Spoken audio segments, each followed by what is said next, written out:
ರಾಜಗೌಡರ strength ಅಂದರೆ Congress party, ನಮ್ಮ party ಇತಿಹಾಸ, ಪಾರ್ಟಿ ಕೊಡುಗೆ. ಇವರು ಹಿಂದೂ, ಮುಸ್ಲಿಂ, ಕ್ರಿಶ್ಚಿಯನ್ ಬೇರೆ ಬೇರೆ ಅಲ್ಪಸಂಖ್ಯಾತರ ಮೇಲೆ ದಾಳಿ ಮಾಡೋದು, ಅವ್ರನ್ನ ತುಳಿಬೇಕು ಅಂತ ಆ ಒಂದು ಉದ್ದೇಶದಿಂದ ಮುಂದೆ ಬರ್ತಾರೆ. ಆ ಥರ ಯಾರು ದೇಶನೇ ಮುಂದೆ ಹೋಗೋದಿಲ್ಲ. ನಮಗೆ ಒಳ್ಳೆ ಲೀಡ್ ಬರೋಂಥ ಒಂದು ಆರ್ಷ್ ಕ್ಷೇತ್ರ. ಮಹಾಲಕ್ಷ್ಮಿ ಲೇಔಟ್ನಲ್ಲೂ ಕೆಲಸ ಮಾಡ್ತಾಯಿದ್ದೀವಿ.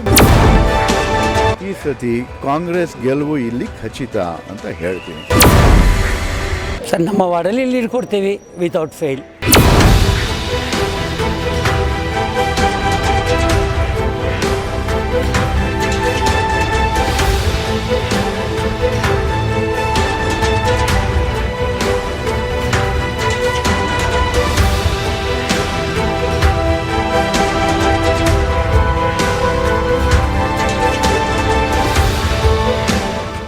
ಐದು ಗ್ಯಾರಂಟಿಗಳು ನಾವು ಕೊಟ್ಟಿರೋದು ಕರ್ನಾಟಕದಲ್ಲಿ 5 ಕೋಟಿ ಜನಗಳಿಗೆ ತಲುಪಿದೆ.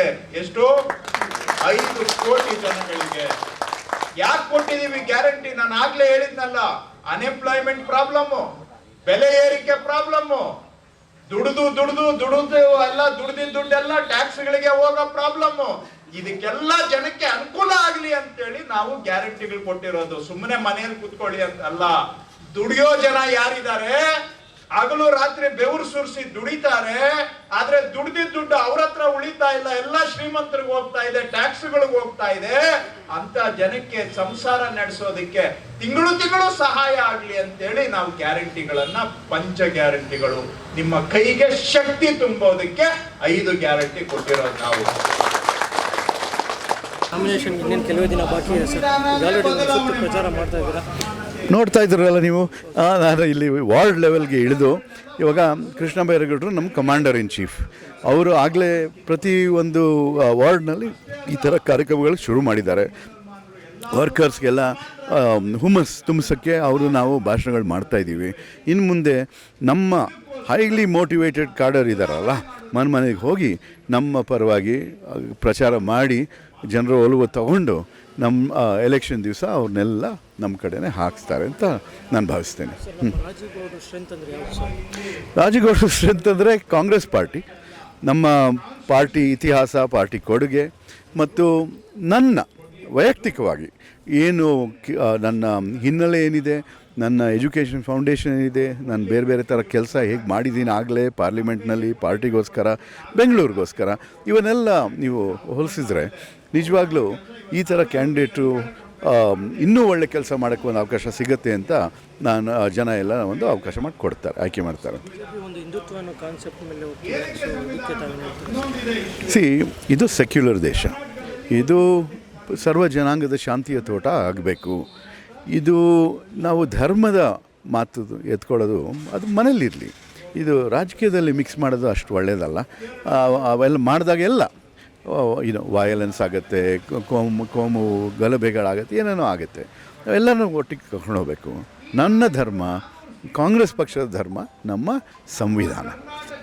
ನಮ್ಮ ಸಂವಿಧಾನ ಏನು ಬರೆದಿದೆ, ಏನು ಹಕ್ಕುಗಳು ಕೊಟ್ಟಿದೆ, ಏನು ಅದರಲ್ಲಿ ಒಂದು ಏನು ವಿಷನ್ ಇದೆ, ಅದ್ರ ಬಗ್ಗೆ ನಾವು ಯೋಚನೆ ಮಾಡಿ ಕೆಲಸ ಮಾಡಬೇಕು, ಜನರನ್ನೆಲ್ಲ ಒಟ್ಟಿಗೆ ಕೂಡಬೇಕು ಅಂತ ಹೇಳ್ತೀವಿ. ಬಿಜೆಪಿ ಆರ್ಟಿಕಲ್ 370 ತಂದು ರಾಮ ಮಂದಿರ ನಾವು ನಿರ್ಮಾಣ ಮಾಡಿದ್ವಿ. ಸೊ ಇದೆಲ್ಲ ನೋಡಿದರೆ ನಮಗೆ ಪಾಸಿಟಿವ್ ಅಂದ್ಕೊಳ್ಳಿ. ಎಲೆಕ್ಷನ್ ದಿವಸ ಗೊತ್ತಾಗುತ್ತೆ, ರಿಸಲ್ಟ್ಸ್ ಕೌಂಟಿಂಗ್ ದಿವಸ. ಆರ್ಟಿಕಲ್ 370 ಪಾಸ್ ಮಾಡಿದಾಗ ನಾನು ರಾಜ್ಯಸಭೆಯಲ್ಲಿ ಮೆಂಬರ್ ಆಗಿದ್ದೆ.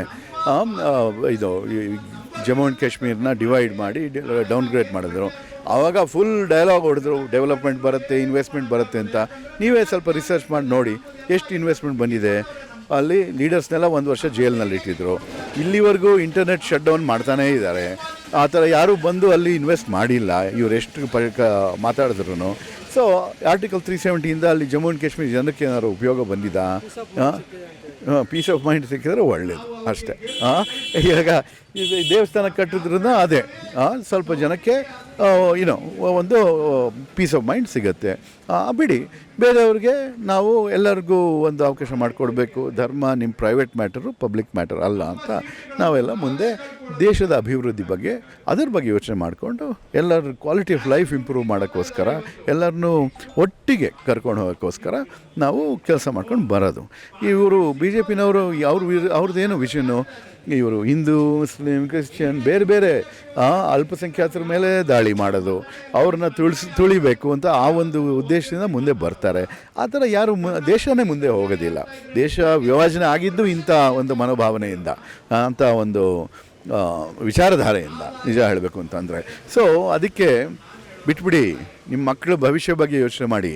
ಸುಮ್ಮನೆ ಅವ್ರನ್ನ ಜಗಳ ಆಡೋಕ್ಕೆ ಬೆಳೆಸ್ತಾ ಇಲ್ಲ ನಾವು, ಚೆನ್ನಾಗಿ ಓದಿಸ್ತಾ ಇರೋದು ಅವ್ರಿಗೆ ಒಂದು ಒಳ್ಳೆಯ ಭವಿಷ್ಯ ಇರಲಿ ಅಂತ. ಸರ್, ಕಳೆದ ಬಾರಿ ಶೋಭಕ್ ಅವರು ಆಲ್ರೆಡಿ ಈ BJP ಭಾರಿ ಅಂತರದಿಂದ ಗೆದ್ದಿದ್ರು. ಈ ಬಾರಿ JDS ಕೂಡ ಮೈತ್ರಿ ಆಗಿಲ್ಲ, ಇನ್ನೂ ಅತಿ ಹೆಚ್ಚು ಗೆಲ್ತಾರೆ. ಆಯಿತು, ಅದೇ ಭ್ರಮೆ ಇರಲಿ. ನಾನೇನು ಹೇಳಿ, ಇವಾಗ 8 ಅಸೆಂಬ್ಲಿ ಕ್ಷೇತ್ರಗಳಿವೆ. ಇವಾಗ ನಾವು ಬ್ಯಾಟರಾಯನಪುರದಲ್ಲಿ ಇದ್ದೀವಿ, ಇದು ಕಾಂಗ್ರೆಸ್ ಭದ್ರಕೋಟೆ. ಪಕ್ಕದಲ್ಲಿ ಹೆಬ್ಬಾಳ ಕಾಂಗ್ರೆಸ್ ಭದ್ರಕೋಟೆ. ಇದು ಪುಲಕೇಶಿ ನಗರ ಇನ್ನೂ ದೊಡ್ಡ ಭದ್ರಕೋಟೆ. ದಾಸರಹಳ್ಳಿ ಈ ಕಡೆ ಭಾಗ, ಅಲ್ಲಿ ಮಂಜುನಾಥ್ ಅವರು ಮಾಜಿ JDS ಶಾಸಕರು ವಾಪಸ್ ಬಂದಿದ್ದಾರೆ. ಸೊ ಅಲ್ಲಿ BJPನ ಈ ಸೀಟ್ಸ್ಗೆ ನಮಗೆ ಅವ್ರನ್ನ ಸೋಲಿಸ್ಬೋದು. ಯಶವಂತಪುರದಲ್ಲಿ ನೀವೆಲ್ಲ ಹೇಳ್ತಾ ಇದ್ದೀರಾ ಸೋಮಶೇಖರ್ ಅವರು ನಮಗೆ ಮಾಡ್ತಾರೆ ಅಂತ, ಅದು ಒಂದು ದೊಡ್ಡ ಕ್ಷೇತ್ರ. KR ಪುರದಲ್ಲಿ ನಾವು ರಿಪೇರಿ ಮಾಡಿದ್ದೀವಿ, ಚೆನ್ನಾಗಿ ಕೆಲಸ ಮಾಡ್ಕೊಂಡು ಬಂದಿದ್ದೀವಿ. ಸೊ ಈ ಥರ ಆಗಲೇ 6 ಕ್ಷೇತ್ರಗಳ ಬಗ್ಗೆ ಹೇಳಿದ್ದೀನಿ. ನಮಗೆ ಒಳ್ಳೆ ಲೀಡ್ ಬರೋಂಥ ಒಂದು 6 ಕ್ಷೇತ್ರ. ಮಹಾಲಕ್ಷ್ಮಿ ಲೇಔಟ್ನಲ್ಲೂ ಕೆಲಸ ಮಾಡ್ತಾಯಿದ್ದೀವಿ. ಮಲ್ಲೇಶ್ವರದಲ್ಲಿ ನಾನು ಬೆಳೆದಿದ್ದು, ಶಾಲೆಗೆ ಹೋಗಿದ್ದು ಮಲ್ಲೇಶ್ವರದಲ್ಲಿ. ಸೊ ಅಲ್ಲೂ ಭಾಳ ಜನ ನಮ್ಮಂಥ ಕ್ಯಾಂಡಿಡೇಟ್ ನೋಡಿದ್ರೆ ಮೆಚ್ತಾರೆ ಅಂತ ನನ್ನ ಭಾವನೆ. ಸೊ ಇವೆಲ್ಲ ನೋಡಿದಾಗ and BJP candidate track record ನೋಡಿದಾಗ ಈ ಸತಿ ಕಾಂಗ್ರೆಸ್ ಗೆಲುವು ಇಲ್ಲಿ ಖಚಿತ ಅಂತ ಹೇಳ್ತೀನಿ. ಮಾರ್ಜಿನ್ ಬಗ್ಗೆ ಮಾತನಾಡೋಣ. ಸೊ ನಮಗೇನು ಈಸಿ ಗೋಯಿಂಗ್ ಎಲೆಕ್ಷನ್, ಏನೋ ತೊಂದರೆ ಏನಿಲ್ಲ. ಕಾರಣ ಏನಂತಂದರೆ ಅಭ್ಯರ್ಥಿ ವಿಚಾರದಲ್ಲಿ ನೋಡಿದ್ರೆ ಅಭ್ಯರ್ಥಿಯವರು ಶೋಭಾ ಕರಂದ್ಲಾಜೆ ಅವರು ಯಾವ ಥರ, ನಮ್ಮ ಪ್ರೊಫೆಸರ್ ರಾಜೀವ್ ಗೌಡ್ರು ಯಾವ ಥರ, ಇಬ್ಬರನ್ನ ತೂಕ ಹಾಕುವಂಥ ಶಕ್ತಿ ಜನಗಳಿಗಿದೆ. ಯಾಕೆಂದರೆ ನಮ್ಮ ಸಚಿವರು ಹೇಳಿದಂಗೆ ಯಾವುದೇ ಒಂದು ಕಡೆ ಹೋದರೆ ಕೂಡ ಅಲ್ಲಿ ಕಚ್ಕೊಂಡು ಇರಲ್ಲ. ನೆಕ್ಸ್ಟ್ ಟೈಮ್ ಅವ್ರು ಎಲೆಕ್ಷನ್ಗೆ ಅಲ್ಲಿ ಸೀಟ್ ಕೇಳುವಾಗೆಲ್ಲ ಗೋ ಬ್ಯಾಕ್ ಬರುತ್ತೆ. ಇದು ಸರ್ಟಿಫಿಕೇಟು, ನಾವು ಯಾರೂ ಸರ್ಟಿಫಿಕೇಟ್ ಕೊಡೋದು ಬೇಕಾಗಿಲ್ಲ. ಇದು ಅವ್ರು ಎಲ್ಲೆಲ್ಲಿ ನಿಂತು ಗೆದ್ದು ಬಂದಿದ್ದಾರೋ ಆ ಕಡೆಯಿಂದ ಅವರು ಕ್ಷೇತ್ರದಿಂದ ಕೊಡುವಂಥ ಸರ್ಟಿಫಿಕೇಟ್ ಅದು. ಸೊ ಆ ಸರ್ಟಿಫಿಕೇಟೇ ಇಲ್ಲಿ ಅವರಿಗೆ ಡ್ರಾಬ್ಯಾಕು. ಪ್ರೊಫೆಸರ್ ರಾಜೀವ್ ಗೌಡ ಅವ್ರದ್ದು ಸರ್ಟಿಫಿಕೇಟ್ ಏನಂತಂದರೆ ಕ್ಲೀನ್ ಹ್ಯಾಂಡ್ ಇದೆ. ಅವ್ರದ್ದು ಒಂದು ಒಳ್ಳೆಯ ವಿದ್ಯಾವಂತರು, ರಾಜ್ಯಸಭಾ ಮೆಂಬರ್ ಆಗಿದ್ದಿರೋರು, ಪಾರ್ಲಿಮೆಂಟಲ್ಲಿ ಇಂಪಾರ್ಟೆಂಟ್ ಕ್ವಶನ್ಸ್ನ ಹಾಕಿ ಅದಕ್ಕೆ ಉತ್ತರವನ್ನು ಪಡೆದಿರೋರು, ಕಾಂಗ್ರೆಸ್ ಪಕ್ಷಕ್ಕೆ ದುಡಿದಿರೋರು. ಅವರು ಹಿನ್ನೆಲೆ ಕೂಡ ಪೊಲಿಟಿಕ್ಸಿಂದ ಬರ್ತಾ ಇರೋದ್ರಿಂದ ಪಾರ್ಲಿಮೆಂಟ್ ಕಾನ್ಸ್ಟಿಟ್ಯೂಯೆನ್ಸಿ, ನಾರ್ತ್ ಕಾನ್ಸ್ಟಿಟ್ಯೂಯೆನ್ಸಿಗೆ ಒಂದು ಒಳ್ಳೆ ಅಭ್ಯರ್ಥಿ ಆಯ್ಕೆ ಆಗ್ತಾರೆ ಕಾಂಗ್ರೆಸ್ಸಿಂದ ಅಂತ ಅನ್ನೋದು ನಮ್ಮ ಭಾವನೆ. ಉತ್ತರ ಲೋಕಸಭಾ ಕ್ಷೇತ್ರದಲ್ಲಿ ಎಷ್ಟು ಲೀಡಲ್ಲಿ ಗೆಲ್ಬೋದು ರಾಜೇಗೌಡರು ಅಂತ ತಮ್ಮ ಒಂದು ಅನಿಸಿಕೆ? ಸರ್, ನಮ್ಮ ವಾರ್ಡಲ್ಲಿ ಲೀಡ್ ಕೊಡ್ತೀವಿ ವಿತೌಟ್ ಫೇಲ್. ಗೆಲ್ತಾರೆ, ಗೆಲ್ತಾರೆ. ಕೃಷ್ಣ ಬೈರೇಗೌಡರು ಸಾಹೇಬರು ಈಗೆಲ್ಲ ಅವರ ಚುನಾವಣೆ 2023 ಅಸೆಂಬ್ಲಿ ವಿಧಾನಸಭೆ ಎಲೆಕ್ಷನಲ್ಲಿ ಹೆಂಗೆ ಗೆದ್ದರು ಅದೇ ಥರ ಈ ಬಾರಿ ಕೂಡ ನಮ್ಮ ಕ್ಷೇತ್ರದಿಂದ ಅಷ್ಟೊಂದು ಲೀಡು ನಮ್ಮ MP candidate professor Rajeev Gowda ಅವ್ರಿಗೆ ಸಿಗುತ್ತೆ.